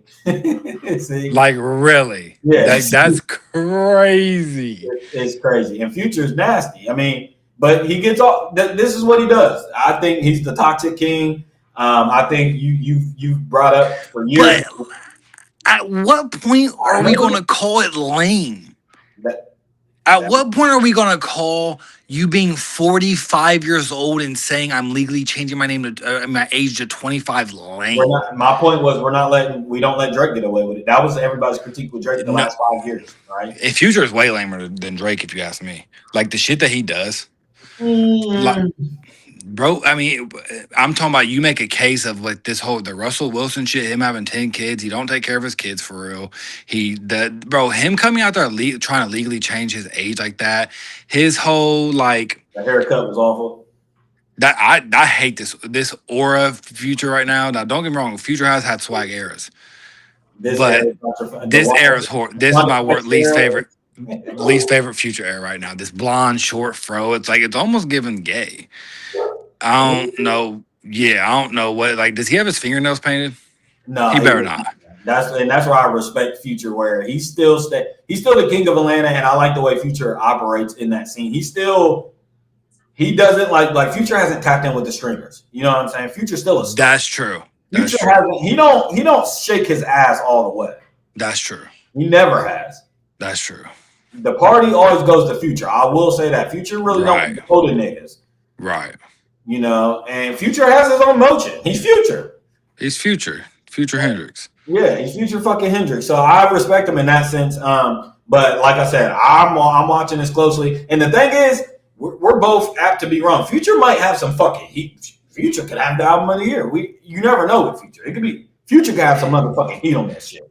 Here's the thing though, like could he? Yeah, Future, but like Future's under-delivered in albums for a while now. To me, he's under-delivered in albums, but he's always kept a record. He's always kept a record. Boom, he has done that. So he's Chris Brown, and because even that album would Wait For You. Like I didn't like that album. People got something to me. You didn't like Love You. Now, Wait For You was an absolute fucking slap. Love You Better. What was the album? I'm tripping. But I didn't like that album. I might have liked a couple songs on it. I thought that the other R&B album he gave us in 2017 was way better. Hendrix, yeah. Yeah, I thought that was way Hendrix better. Was heat. But and there's that one album that he gave, like it's with Love Die. It has like 7 songs with the black cover. I love that album. He has the other album with like him. It's like orange. It's called Future Hendrix. Love that album. Yeah. Don't get me wrong. Future got heat like new too, like from 2018, whatever. But they're not revered, is what I should say. Future Hendrix is revered as right. They're not revered. It's Dirty Sprite to that era, right? Beast Mode and like that's like kind of mixtapey. Yeah, mix. Yeah. Yep. But he will keep a record. So you can definitely expect him to have a song of the summer. I was gonna say he's gonna have something to say about a song of the summer. Yeah. And they already I don't got the performance. How much more time you got? Not long, another 20, 30. Okay. I don't know if let me see. I might, because you didn't see him and Tyler at the World Cup. You know about the whole World Cup thing, right?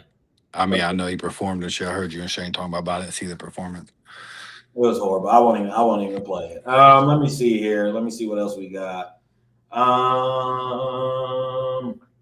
want to talk some Trump shit? Yeah, we can. Okay. Anything else on Future? Anybody real quick? Anything else on Future? Like I said, expectations have been drawn. He's dropping this Friday. That's the news? I never got that. No, I'm asking. No. He don't have a date. He don't have a date. He like I said, he did a secret reveal like a month ago on Buildings with just the album initial title. Nobody knew what it was. Everybody was guessing on where, who is this? Some people thought it was Jay-Z rolling out. And then like last week, he just announced it was him. And then he announced the title of the album. So he's in the rollout mode.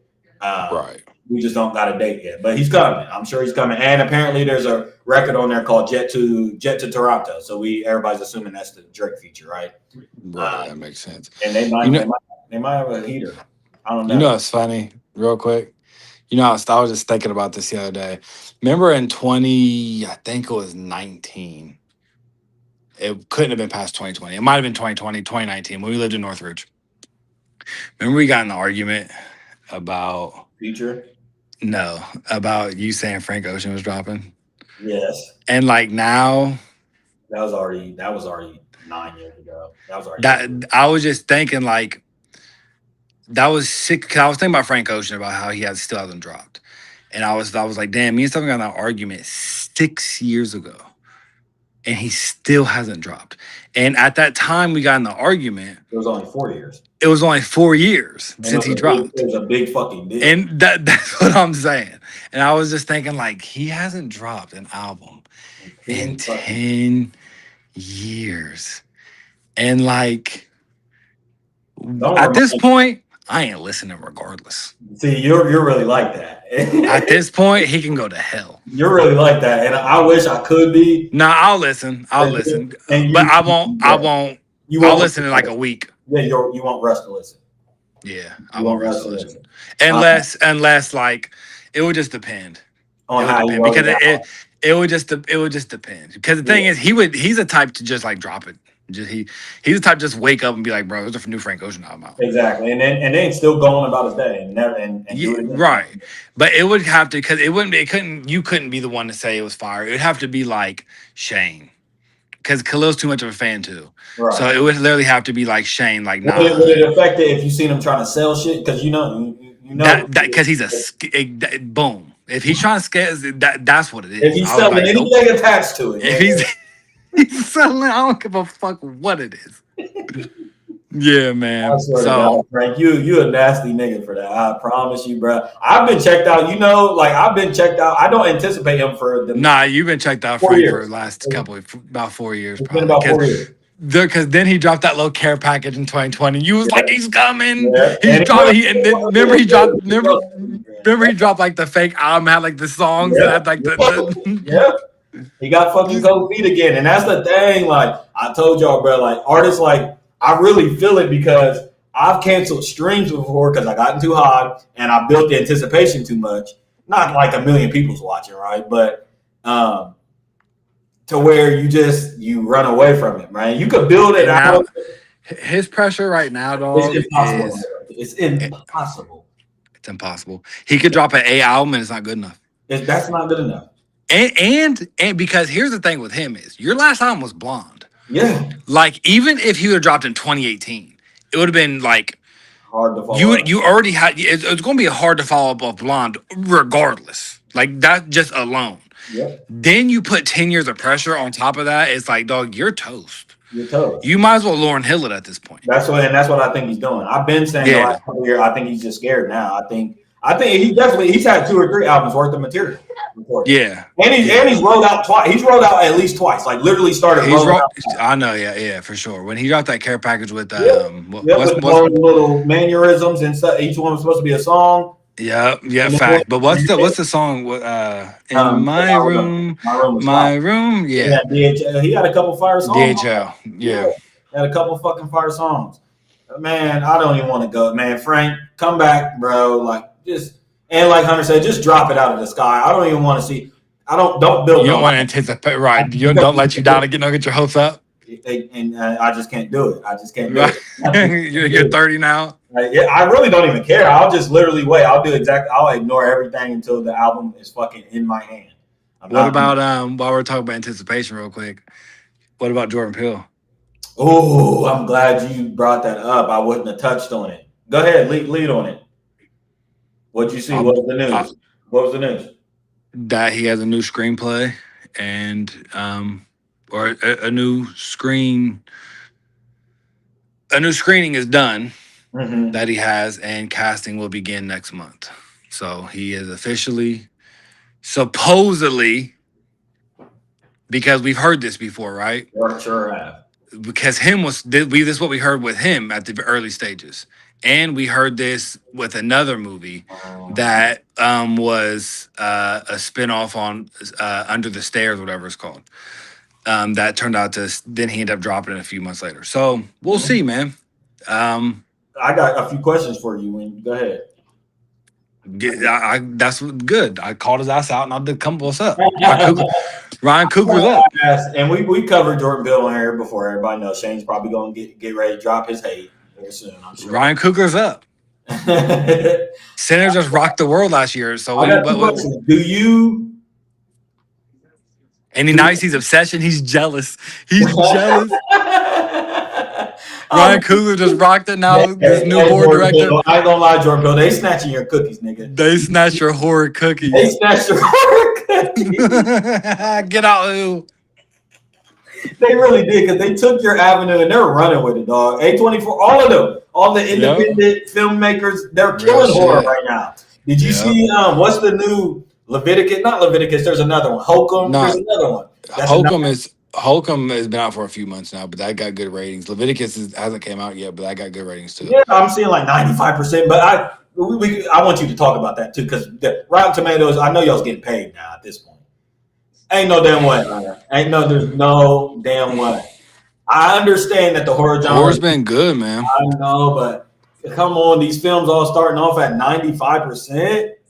They're not all starting off like that, right? Like, we just saw Passenger, which had a lot of hype beforehand. That started off at like 50%. Well, you said that was fucking horrible. It was a 5 out of 10. Like, so that's my point of the fact that like it Yeah, was a right, decent. exactly. That they was right and exact. They was really right and exact. So I'm a Leviticus. I just heard this like last week. This isn't a movie I've been anticipating. So I I might seen the check it out. previews. I'll let you watch it first and let me know if it's up my alley. Because at first I was thinking they were saying Lazarus, Uh, like it was going to be like biblical. Another movie was what was the one movie I wanted to get you to see? The Mummy. Remember they shit on that all through. Yeah. They shit on that, and that's why we didn't go see it. So like they ain't really just all horror movies that came out. They're just automatically spamming. They're just I think horror, bro. Have been good, but I think there's that door's been kicked in, and They've been original, man. We have to like Weapons was original, Sinners was original, Obsession original. Like these new movies that we're seeing that are becoming big, and when you can't deny that they are original films. right. So it's not like But do you think oh that they're giving them an extra 10-point boost because of that original? I mean, just because of that.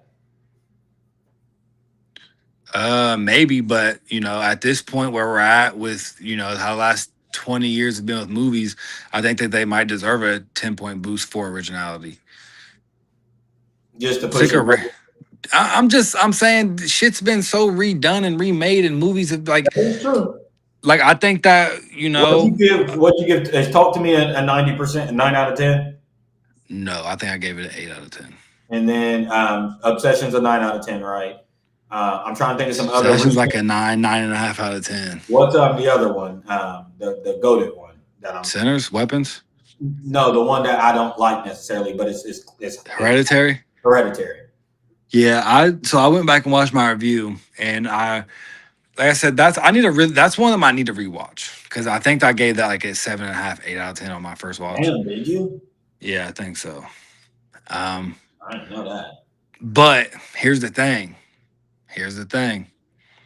I watched that when I first moved into this house. Me and Tyler did, so about almost a year and a half ago, right? I still remember it all. Wow. And it still stuck with me. Right, and that's a good litmus. That boom. And that when I think of that ending scene, it can still give me goosebumps and scare me. Right. Still right now. So that counts. So that counts for something. That counts for me to rewatch it and like. And it might. Creepers too, dog. I really do. The thing is, I used to love that one because that bust. I told Holden, I said, I'm gonna ride. It's a horrible movie, but it's still fun, and I still will watch it. It's a good horrible movie. It's one of the good ones, right? Yeah.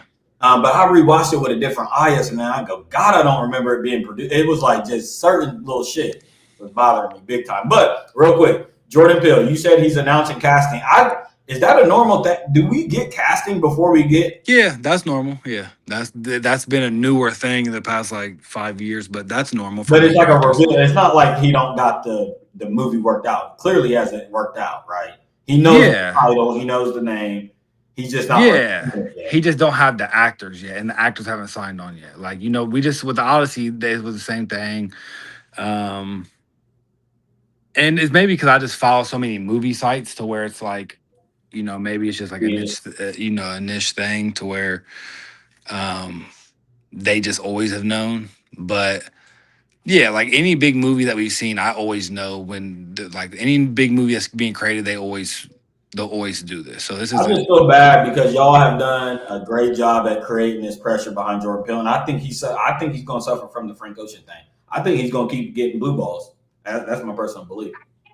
I think me and you both know that, especially after Nope.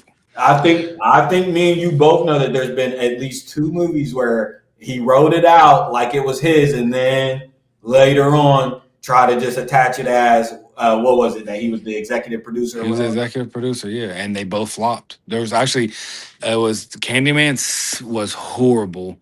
Not even trolling, bro. That was really one of the worst movies I've seen. I've seen hundreds of movies in my last 5 years. Not exaggerating. That was the bottom 5 movie I've seen. Khalil fell asleep. That's the only movie I ever went to the theaters with Khalil. He fell asleep in. He did Monkey Man. No, you're about to talk about his worst film. I mean, the worst one. No, that was Candyman. I'm saying another movie that he executive produced that we thought was his, but then he did that thing with Monkey Man. Or was it called Monkey Man? Yeah, I think so. And it Yeah, was like that fight movie. We went yeah, also, I went to see in the theater, and like yeah. it was cool, right? Like I liked the action scenes, but like the story of the film was very, very I like average, it. below average. Yeah, I It was like just an action fighting movie. Like it was just not a it. memorable film at Too all. long. Biggs and Holden and somebody else fell asleep in the movie, so like they that knocked three of them out. Um, But get to eh, his worst film. him, him is the worst film I've seen in a long time.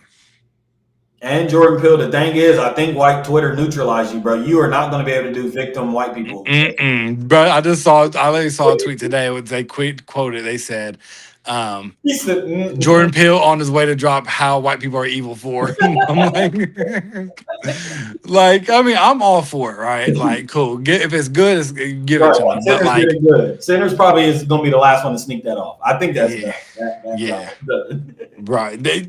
I mean, you can do it mad ways, but Sinners did it. I like the way Sinners did. They They did it in a probably did creative it the way with last day as music. well. They did it dope, right? Yeah.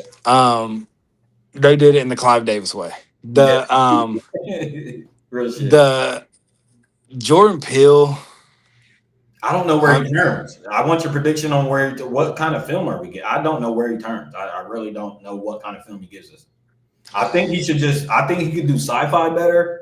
I think Nope is brilliant personally. I understand the critiques on it, but I think he should stay in that science fiction realm and just do it better. Don't leave no open ending question at the end. Like just give us a understandable Give us a feel. damn.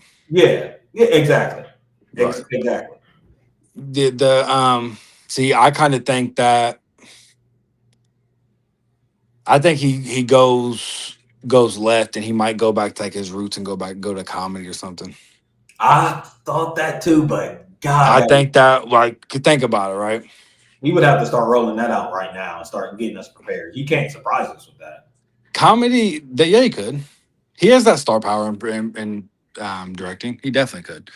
He has history in comedy and knows like his relationships in comedy are second to none. I'm talking about how you think it'll be received, but go ahead. If you're Jordan Peele, right, who has all these connections in comedy, who grew up in comedy, who is a comedian, and then he when he went to horror, that was crazy. That was the crazy thing, yeah. That was the crazy thing. Yeah. Comedies is making a comeback, right? We just seen Scary Movie come out. Yeah. And Blitz in the box office. Mm-hmm. Whether it's received well or not, it just like as far as it blitz. Yeah. If you're Jordan Peele, this is a perfect time to drop your comedy movie. You're not wrong. This horror space kind of got filled up, and like you're not wrong. It got like you made your mark. Like, do you want to be the one trick pony, or do you want to go back to like and just hide away and just get away from that and just let get out? Because like you said, everybody's on. If you drop another movie, if you prove Shane's narrative right, you drop another trailer with it's just going. We're exhausted. Like sometimes people drop dope shit and we're exhausted anyway. Yeah, exactly. Like that's the thing. So it's about because it's just that you did the same thing again. Yeah, we don't care if it's good and produced good and looks good. You did it again. Like we know you can do this. Do something else. Okay, you fade away, but can you do anything else? Boom. So I think that it's a perfect opportunity for him to tap into comedy. And now here's the thing: serious role, like a. What about a serious role? Could he do like a Spike Lee type film? Like a Do the Right Thing type film? Yeah, like social commentary still, but like more serious, like drama. No. I can't. No. Them are hard. I think he's really good at building tension and I think he has some elements of drama. I think that in Nope, the B story with the monkey is really good tension building. Really good. The monkey. The monkey story is my favorite part of that story. That And movie. it's not really horror. You know what I'm saying? It's kind of like, No. yeah. So I think he could do something in that range. I think he should go sci-fi. He could go sci-fi easily. Especially his good camera work and could go that route. Mm-hmm. But I can see him doing like you said. I think the business move of what you said makes sense. I can see that business wise. I'm scared that he's scared about reception already, and I think that's too much of a risk for him. Sometimes, man, when you drop a Get Out on your first album, your first movie, like you want to. It's a blessing and a curse. That's the fucked up part. Yeah, yeah. Oh yeah. Because like, what's the chances of you topping Get Out realistically? It's zero at this point. It's not. It's just. It's I like, and even if he drops a better movie, even he could drop a better movie, and he's still not going to top it. Never reach those heights because it just doesn't work that way. Mm-hmm. It does. It's about the moment. It's about everything has to come together. Mm-hmm. And I will say, for better or worse, don't lose your train of thought. Go producers and artists. They have done this. What you're saying, they have created another buzz around something else too before. There's no. I mean, look up that. There's no doubt about that. It's just. I mean, look up Steven Spielberg's movies. He has Titanic, and he has Jaws, and he has Forrest Gump, and he has like these. He has like look at E.T. literally, or look at our guy. He has Dark Knight. Look at he has Dark Knight, Interstellar. He has. He just dropped Oppenheimer. Like we were like, whoa, what the fuck? Look at your guy, Kubrick. Like what the fuck? Like you find new ways to top it, but like what Kubrick do? Kubrick did everything. You look at the genres of movies that he really did. He tapped into almost every single one. He did a comedy movie. He did sci-fi movies. He did horror movies. He did everyone. And that's where dropped a classic in every genre. Right. So that's where you have to really, to me, try. Yeah. And it's the same in music. We seen Kendrick do it. Yeah. That was the critique on you for Cole. And we seen Cole do it. And a lot of people didn't like it. Yeah. But we seen him do it. Yeah. We seen Lil Wayne do it. Yeah. We seen Andre 3000 do it. And we see them do it. And a lot of people didn't like when Lil Wayne went rock. Right. But now that you're older, you understand, and you're like, they had to do that. You have to, or you just box yourself in and become that boring artist that's comparing. I mean, you'll always just be compared to yourself, your old work, because you never done anything risky. Exactly. So, I think that he should do a comedy movie. I think that you can already kind of look at Nope as a sci-fi for real. Oh yeah, you're right. I mean, it is a horror sci-fi. I mean, the thing is, it's not scary. When that house is bloody, that's a scary part. That's a scary scene. That's the only part in that movie that kind of freaks me out. There's some other parts to me, but yeah. But that movie gives me more sci-fi feel. Yeah, it definitely is. It definitely is. So, so do you think we'll have an answer by casting? So when we get casting next month, we'll have our answer to this conversation, right? Or somewhat of an inkling. If he's doing comedy, we're gonna know in a month. Yeah. And it better not be D-Ray fucking Davis, and it better not be Bub from Springfield. Yeah. It better not be. If it's oh my God, Jack Funny. If it's comedy, we'll know by the cast. But I don't think that he would even get those low budget comedians like that. No way, not on this. But the other option is, because I was telling Lane and them about what I think Kendrick's next move is. I think the other option is if you're having cold feet and you really don't want to go up against your previous expectations, you go underground.